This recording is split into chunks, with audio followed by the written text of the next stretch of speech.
Bonjour, ici David, bienvenue dans cette nouvelle vidéo dans laquelle je vais vous donner des astuces pour répondre à la plus grande problématique que rencontrent tous ceux qui souhaitent acheter un bien immobilier. Je veux bien sûr parler du prêt immobilier. Je vais donc vous donner dans cette vidéo plusieurs astuces pour obtenir votre financement et devenir propriétaire de votre logement ou de votre investissement locatif si vous êtes un investisseur comme moi. Restez bien jusqu'à la fin de cette vidéo car je vais également vous proposer un rendez-vous exclusif que je vous proposerai donc à la fin de cette vidéo.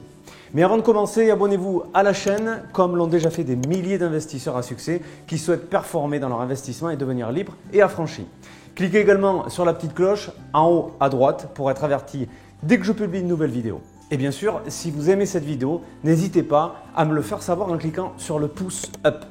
Le financement est la pierre angulaire, la clé pour pouvoir devenir propriétaire d'un logement, qu'il soit pour investir ou le louer pour y vivre soi-même. Sans le prêt bancaire, il sera difficile d'accéder à la propriété pour la plupart des gens. Quand j'ai voulu devenir propriétaire il y a maintenant une dizaine d'années et faire construire ma maison individuelle, la première chose à laquelle je me suis heurté, ça a été comme beaucoup de monde, le prêt immobilier que mon banquier m'a refusé. Il m'a refusé mon prêt très logiquement car je n'avais pas du tout présenté mon dossier comme j'aurais dû le faire. La raison pour laquelle je n'ai pas présenté un dossier qui soit recevable par le banquier et pour la banque en général, c'est tout simplement parce que j'étais débutant et je ne savais absolument pas comment ça marchait. J'ai donc appris à monter un dossier qui soit sérieux et finançable au regard de la banque. Pour cela, la banque a plusieurs critères. Tout d'abord, vous devez avoir des comptes qui soient sains. Alors, qu'est-ce qu'on entend par des comptes sains? Ce sont des comptes sur lesquels il n'y a pas de problème. Voilà ce que vous devez éviter d'avoir sur les 3 derniers relevés de compte que vous allez devoir présenter à la banque. Je vais vous citer ces 3 points essentiels que doivent présenter vos 3 derniers relevés de compte. Le premier point, c'est de n'avoir aucun découvert sur les 3 derniers relevés de compte que vous allez présenter à votre banque. Si vous avez un découvert sur un des derniers relevés de compte, ça va poser problème. Il vaut mieux peut-être repousser votre projet pour avoir ces 3 relevés de compte sans découvert. Le deuxième, c'est de ne pas avoir d'incident de rejet de chèque par exemple, où il y a des petites croix, des petits astérix sur votre compte. Troisième point à éviter, c'est d'avoir un relevé qui présente une saisie de tiers détenteur. Une saisie de tiers détenteur, qu'est-ce que c'est? C'est par exemple les impôts qui viennent vous saisir directement sur votre compte parce que vous avez peut-être oublié de payer une mensualité ou une taxe quelconque. Évitez également d'avoir des prêts à la consommation du type crédit pour la TV, pour le canapé. Si vous avez besoin d'acheter une télé ou un canapé, essayez de l'acheter avec vos économies sans avoir à faire de crédit à la consommation parce que ces crédits à la consommation vont énormément vous poser de problèmes pour obtenir un prêt immobilier. Sachez que si vous respectez cette première liste, vous avez déjà marqué des points au sens propre comme au sens figuré. Car oui, la banque va noter votre dossier, cela s'appelle le scoring bancaire. C'est pour cela que c'est très important de soigner ces points. Alors la question c'est comment augmenter votre scoring et montrer à votre banque que vous êtes un très bon client. La meilleure façon de lui montrer, c'est d'avoir un compte d'épargne, celui de votre choix, sachant que personnellement, je privilégie l'assurance vie, sur lequel vous avez programmé un virement automatique d'une somme tous les mois.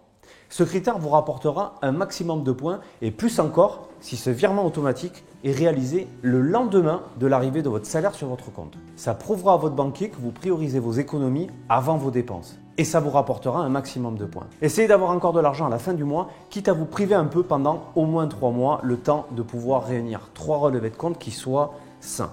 Car vous pourrez montrer ainsi à la banque que vous n'êtes pas fragile économiquement et que vous avez ce que l'on appelle un reste à vivre. C'est-à-dire que vous recevez votre salaire chaque mois, vous consommez et payez vos factures tous les mois et à la fin du mois, il vous reste encore de l'argent. C'est-à-dire que votre salaire vous suffit largement pour subvenir à vos différentes dépenses. Le but est de montrer à votre banquier que vous êtes économiquement stable et que vous savez gérer vos finances. Maintenant que votre dossier est propre et présente un bon score, faites attention à ne pas tout gâcher en faisant l'erreur que font beaucoup de monde. N'allez jamais voir votre banquier pour lui demander combien vous pourriez espérer qu'il vous prête. C'est une erreur que font beaucoup de monde et ce n'est pas la faute des gens qui vont voir le banquier, c'est parce qu'ils sont tout simplement mal conseillés. Je sais que beaucoup conseillent de faire ça. En premier lieu, les professionnels comme les agents immobiliers, les constructeurs de maisons individuelles ou encore votre oncle qui vous explique comment faire durant le repas en famille le dimanche midi ou certaines vidéos sur YouTube que vous ne devriez pas écouter. En d'autres termes, n'écoutez pas n'importe qui, écoutez ceux qui savent pour avoir les meilleurs conseils. Arrêtez de faire cette erreur. Ce que vous devez faire, c'est apprendre comment calcule la banque et faire le travail à sa place. Vous devez lui mâcher le travail et lui montrer que vous savez comment ça fonctionne. Alors voilà ce que vous devez savoir pour parler le même langage que votre banquier et surtout pour pouvoir lui mâcher le travail et faire une bonne impression dans les 5 premières secondes du rendez-vous que vous allez prendre. Le premier critère que vous devez maîtriser, c'est que votre mensualité de crédit ne devra pas, de manière générale, dépasser 33% de vos revenus. C'est une règle, comme celle de s'arrêter au feu rouge, c'est comme ça.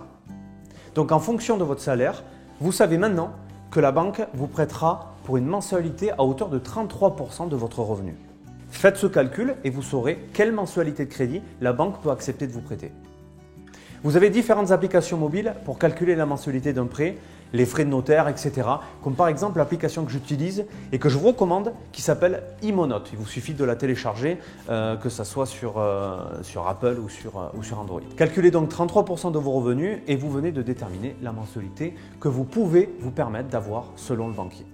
Le deuxième critère dont il faut absolument tenir compte et qui est corrélé au prix, c'est la durée de votre prêt. Je vous conseille de choisir la durée la plus longue possible. Alors peut-être que ça vous étonne que j'ai un avis aussi tranché sur la durée. Si vous voulez avoir plus de détails et d'analyse sur cette question de la durée d'un prêt, allez voir la vidéo que j'ai réalisée sur ce sujet précis dans ma chaîne YouTube, dans la playlist financement. Peut-être que les informations que je vous ai données n'ont toujours pas résolu votre problème de financement. Ce n'est pas très grave parce que vous devez savoir que s'il y a un problème quelque part, il y a aussi une solution. Vous devez absolument raisonner de cette façon. Vous devez raisonner comme ça si vous souhaitez avancer et upgrader vos projets, car rien n'est jamais acquis. Il y aura toujours des difficultés sur le chemin qu'il faudra surmonter. Mais si vous êtes vraiment motivé et persévérant, vous trouverez les solutions. Parfois, lorsqu'on a un problème, on se retrouve comme dans une pièce noire. On est comme aveuglé, comme si notre champ de vision était réduit par des œillères. Parfois, on essaie de trouver une solution, mais sans rien vouloir changer. Devinez quoi? Si vous ne changez rien, vous aurez exactement le même résultat qu'au départ. Vous devez donc vous adapter. La bonne nouvelle, c'est que les banques aiment financer les primo-accédants. Donc, si vous souhaitez emprunter pour acheter votre logement comme résidence principale, sachez que vous avez de fortes chances d'obtenir votre financement si vous suivez les conseils qui sont dans cette vidéo. Je vous ai raconté au début de la vidéo que sur ma première opération, j'avais eu un refus de la banque. J'ai analysé le problème et je me suis adapté. Je vais vous raconter ce qui s'est passé. J'avais trouvé un terrain constructible et je voulais faire construire une maison individuelle pour y habiter moi-même. Mais le montant de l'opération était beaucoup trop élevé par rapport à mes revenus. La banque a donc logiquement refusé de me prêter. Je me suis adapté et j'ai modifié mon projet.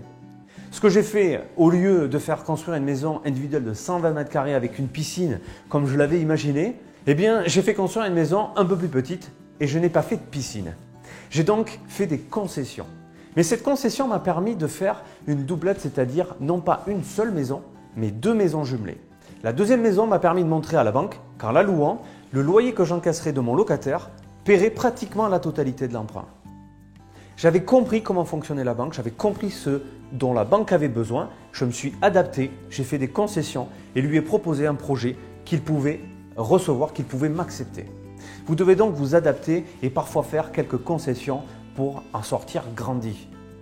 Si malgré tous ces conseils, vous êtes encore dans l'impasse, voyons comment on peut aller encore plus loin pour obtenir votre financement. Parfois, on peut être bloqué parce que nos revenus ne sont tout simplement pas suffisants. Pire si on est au chômage. Mais il y a des solutions, il y a toujours des solutions pour ceux qui ont vraiment envie d'y arriver. Par exemple, si vous êtes au chômage, il sera très difficile d'obtenir un financement auprès de la banque, mais comme je vous le disais, il existe des solutions et je vais vous en donner une tout de suite. La solution, lorsqu'on est au chômage, c'est encore une fois de s'adapter et de faire certaines concessions. Comment? Eh bien en le faisant avec une société.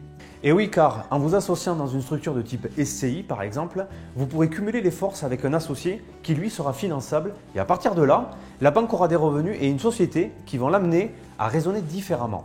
Elle considérera l'ensemble des revenus des associés, même s'il n'y en a qu'un des deux qui est en CDI, ce qui vous permettra d'obtenir votre financement même si vous êtes au chômage. Comme je le disais, ça demande de faire des concessions et ici la concession sera de partager les parts de la société et donc des bénéfices. Mais il vaut mieux gagner un peu moins que rien du tout et camper sur ses positions sans rien vouloir lâcher. La SCI est souvent utilisée pour ces raisons, mais présente également d'autres avantages que vous pourrez découvrir dans la vidéo que j'ai réalisée à ce sujet et que vous trouverez également sur ma chaîne. Avant de vous quitter, et comme je vous l'avais promis au début de la vidéo, je souhaiterais vous donner un rendez-vous ce samedi à 9 h précise pour une vidéo privée et exclusive qui ne sera pas publiée sur YouTube.